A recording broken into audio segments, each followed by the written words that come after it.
Gareth Southgate is again under scrutiny, really, for the first time as England manager, certainly of the course of the last 12 months. And a lot of people are saying 3 at the back is too negative. So what are you doing, Jamie, in the World Cup? Well, you've got to look at the opposition. So I think the first game's Iran. You've then got, obviously, the USA and Wales. And without being disrespectful, their games England should win. Now, we know Gareth has changed between systems a lot. And I think that's something to be admired. I always remember when we were in England squads, and it was, you know, an England manager would be criticised if he couldn't change the formation or do something different. And we've got a manager who's been brave in certain games and swapping the formation. I'm not massively thinking England will become a completely different team if they play 4-3-3, if I'm being totally honest. I like the fact that we've got a balance.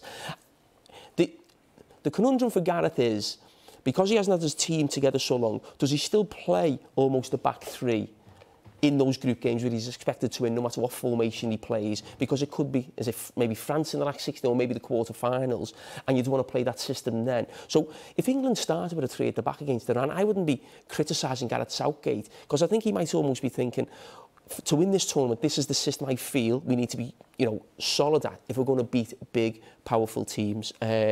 So I'm not as fussed on the formation. I think it's that big a deal for England. Let's look at all the defenders that he's got at his disposal. Let's look at them all. Reece James plays in back 5s. Luke Shaw's played in back 5s. Stone's comfortable on the ball. Dyer now plays in the back 5. Maguire played in back 5s for England. Trippier, wing back. Walker plays in sort of right of a back 3 or a back 5. Cody, back 5, back 3 at Wolves. Chilwell always plays a wing back. Alexander-Arnold suits being a wing back. You know, Ben White, wing back, centre back in a right in a 3 at Brighton. You know, you look at that set of defenders, with the attacking sense of the full-backs and the actual fact you haven't got what would be a great pair there, I don't think. I think it's almost forcing you to play a back 3. I don't think we should be thinking that Gareth's playing a back 3 and 2 wing-backs. Oh, that's really negative. With those players, if you looked at those players there, I'd say, do you have a back 4 that's strong enough with a goalkeeper behind it? I'm not sure we do. And I think there's no doubt England going into a World Cup or European Championships, and I know this from being in 8 tournaments, if you're defensively not sound, you're done, you're finished. So I just don't think there should be any discussion around if Gareth goes to a back 5 at all. Them wing-backs that we've got are outstanding. I mean, the wing-backs is a big point.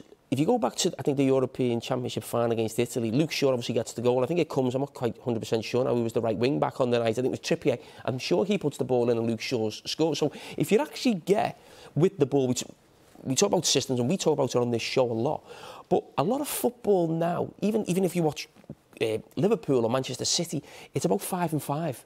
It's about sort of 5 people almost at base keeping the ball and 5 ahead of the ball. Now, you can play different systems to get now. Now, Man City play 4-3-3 if you like, but their full-backs come inside. So you've almost got Man City's front 3 plus the 2 number 10s, and you have that 5 and 5 behind. Arsenal doing exactly the same right now as well under Mikel Arteta. So if England get the wing backs, it's vital. If the wing backs don't push on and get into forward position, it feels like a back 5. So who's it? If they're going forward, but Dave, wing backs, is it James and Shaw? If you went to a back 4, they'd be my 2 wing backs. If you went to a back 4 at the moment and you left Harry Maguire out, it would be Stones and Dyer. And there'd be 2 full-backs that'd be flying on like crazy, because naturally we've got full-backs. You might sit Kyle Walker in a little bit. But I wouldn't think that would be, for me, the right thing to do, to play a back 4. I think you could play Ben White. I think Ben White could come into it now and play tight as a right-back, how he's doing at Arsenal, and narrow your back 4, but then you lose something with the fact that you're playing Ben White at right-back and you've got Walker, Reece James, Alexander-Arnold and Trippier to call upon. Gareth would get absolutely killed for that. The criticism is that a lot of people want an extra attacking player in. They think England's are dull at the moment and you need another attacking player to maybe liven things up and excite people. So well, that's why everyone was excited about Jude Bellingham coming in. Did you think he's a certain starter now in midfield? Yeah, I think so. I think if England play, you know, as they have done, him and Declan Rice played as a pair, he's more of an 8, isn't he, in terms of, if you think of Jude Bellingham as maybe a 4-3-3 and he'd be one of those attacking 8s getting forward. But I don't think it's that big a problem in playing central midfield if you're playing a back 5 anyway. So if you've got Declan Rice there and he does, you know, he's going to empty midfield times, he's going to get forward, you've still almost got that back 3 plus Declan Rice there. You'd want your wing-backs getting forward, of course you would. So you've almost still got that 4, really. But I just think he's too big a talent to sort of leave it. And right now, with the sort of injuries to Calvin Phillips, Jordan Henderson's just come back for Liverpool. There's definitely a question mark over central midfield. I loved Bellingham in that second half against Germany. I thought he was absolutely brilliant. I thought it was amazing, really. To do that as a young player, I thought he dragged the team forward. I thought he was the one that I felt like really sort of changed the game for them and just changed the nature of the game. I thought they were done at one point. It feels like in the front three, if this is the system that Gareth is going to go with, that it's Harry Kane and Raheem Sterling as the two nailed-on positions, which leaves one. And there's so much competition for that place right now. We've talked about James Maddison tonight trying to force his way into the starting lineup somewhere, possibly off the right-hand side. But we've seen Bukayo Saka starting big games. I feel really strong for England. Yeah, I feel really strongly on this one, Dave. Go on. Look, I love Saka. I love Grealish. I love Mount. I love a lot of those players on that list. But if we can't find a starting position for Phil Foden in the England team, I know there's that question over Trent Alexander-Arnold as well, which we'll come on to, I'm sure. But if we can't find a place for Phil Foden to start in our national team, I think that's a real problem. He is a generational talent that I just don't see. I think he's a different level in that sense for me. I just feel he has to play Phil Foden. I think we're talking about before about back five or back four. I think a lot of the clamour for the change of system is almost for individual players, like a Bellingham, like a Foden, really, because I think in some ways you'd like to see Foden central in some ways as well, but the way England are playing with the back five and the two centre midfield players, it finds it difficult. There's no doubt for me, I think Foden, you could argue, is the most talented player, English player, if you like, sort of ability-wise, technical-wise. He hasn't quite hit it off for England. It hasn't happened for him. Now, if you're asking me who's the better player, Phil Foden or Saka, I'd say Phil Foden. I watched him for Man City. He was amazing yesterday. But I feel like Saka's actually done more in England shirt in terms of maybe the balance is better, because if you think of Raheem Sterling making penetrating runs in behind, but we've got a centre forward who likes to come deep, Harry Kane. And Phil Foden, who is very quick, by the way, who's got that option of going in behind, as we saw yesterday, and coming to feet. But it feels to me like Saka he's more making that penetrating run. And I'm just thinking of Harry Kane and what would suit Harry Kane more. I think you're right there. I think you're absolutely right. There's no doubt. I think Kane, even with Spurs, he loves those two sort of what would be forwards making those runs in behind him, because it allows him to drop in. And Harry's not the quickest, so you get that penetration from that. But for us not to get Phil Foden, no, I get it just feels that feels more wrong to me than Trent Alexander-Arnold. In some ways, I know that Trent Alexander-Arnold, you could argue if we're playing with the back five, why would he not be the right wing back with the quality that he has as well? But I think you could have Foden and Alexander-Arnold that right side. I don't think Gareth will go with that. Do you feel that whatever happens, we're approaching the end of an era for Gareth Southgate? I would only say that if it feels like it's coming to a natural end for Gareth, in the sense that he's taken it as far as he can, 3 tournaments, achieved unbelievable things. At this moment in time, if you said to me that Gareth Southgate was going to take us to the tournament beyond this one, I have no problem with it whatsoever. In fact, I'd say he deserves it. Even if England don't have a good tournament, I'd say he deserves it for what he's done previously. I mean, a final, a semi-final.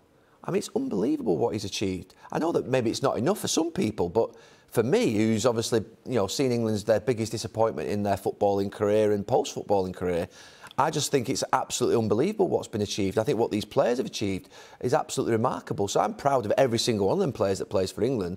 They've absolutely performed like well above anything that I would have ever expected. I thought when they got to the semi-final in Russia, I thought, well, they'll struggle to get there again in terms of that position. Croatia in the semi-final was an unbelievable opportunity. But to get to a final in the Euros, I thought was amazing. Beating Germany at Wembley. So for me, no. I think Gareth, to be fair, I'm not saying he's done enough to be able to choose his time to go, but I would say the FA and the relationship they have would say to him, look, what do you want to do after this tournament? I think Gareth's smart enough to know when the time's coming, because when the tide turns with England and the media turn, we saw it last week a little bit, it can be a little bit sort of like, your time's up, but I wouldn't say that should be the case at all. There was a lot of criticism. There has been over the last few weeks. They haven't won in 6 games going into this tournament. Do you think that criticism, that scrutiny is fair right now?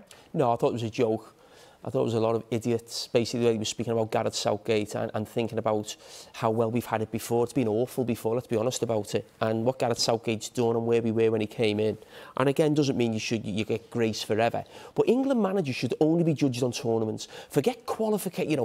We won 10 out of 10 in qualification. We win percentages this. We beat a big team in a friendly. I don't care. Don't care one bit. I don't really care about the Nations League. What's Gareth Southgate done in tournaments? We're a big enough nation where you judge England on tournaments. I'm not saying I ever go to a tournament expecting England to win. That's obvious because of our record. But what he's done in tournaments is basically that close to matching sort of Sir Alf Ramsey. So that was just an absolute nonsense. But And also as well, there's this feeling that this squad of players, and you've just said you love them, and yeah, what they've done is amazing, but there's this idea that Gareth Southgate's holding this squad back. It's absolute rubbish. This squad that we're looking at is not better than the squads we played in. It's not better than Euro 96, 1990, all these squads. It's a very good England squad, as we normally have a very good England squad, because we produce good players, and we're normally just short of the best teams in the world. And Gareth's probably got, well, we know he's got closer than anyone before. But the idea that he's holding this back is rubbish. But in terms of Qatar, if I was Gareth Southgate, I'd be looking the way the sort of feeling has been for the last few weeks. And if England don't get to a semi-final or a final now, it'll almost be a case of, oh, Gareth Southgate. And if I was Gareth Southgate, I'd probably walk away after Qatar. No matter how it goes, you can just feel it turning. And sometimes, you know what it is? Boredom. It's like when you have a club manager for 5 or 6 years and it's done really well. As soon as it goes a little bit, it's a bit...